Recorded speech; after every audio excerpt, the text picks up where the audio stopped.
मराठी लघुलेखन 80 शब्द प्रति minute. 5 second. Start. आदर्श गाव ही संकल्पना अतिशय महत्त्वाची असून राज्याचा सर्वांगीण विकास करण्याच्या दृष्टीने ही योजना यशस्वी होणे आवश्यक आहे. यासाठी शासन आपल्या परीने शक्यतो मदत करीलच, परंतु या योजनेसाठी अधिक लोकांचा सक्रिय सहभाग मिळविण्याचे काम सेवाभावी संस्था व संघटना प्रभावीपणे करू शकतात. म्हणून अशा सेवाभावी संस्था व संघटनेचे सहकार्य आपल्याला घेतले पाहिजे, असे प्रतिपादन मुख्यमंत्री यांनी मंत्रालयात झालेल्या आदर्श गाव विकास कार्यक्रमाचा आढावा घेण्यासाठी आयोजित केलेल्या बैठकीला मार्गदर्शन करताना केले. परिचित. आदर्श गाव विकास कार्यक्रम ग्रामीण भागात चांगल्या प्रकारे राबविण्यासाठी लोकांच्या मानसिकतेमध्ये बदल घडवून आणला पाहिजे, असे सांगून मुख्यमंत्री म्हणाले की या दृष्टीने लोकांनी केलेले कार्य निश्चितच अभिनंदनीय आहे.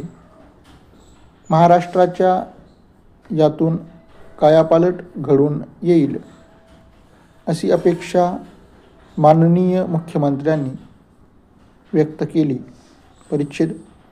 आदर्श गाव विकास कार्यक्रमासाठी लागणारा निधी शासन कमी पडू देणार नाही, असा विश्वास त्यांनी यावेळी व्यक्त केला.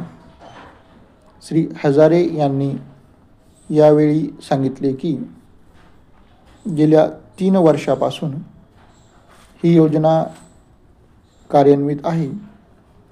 आपण सेवाभावी वृत्तीने हे काम हाती घेतले असून देशाला दिशा देणारी ही नवी योजना आहे, असे सांगून ते पुढे म्हणाले की लोकांच्या सहभागाशिवाय ही योजना पुढे नेता येत नाही.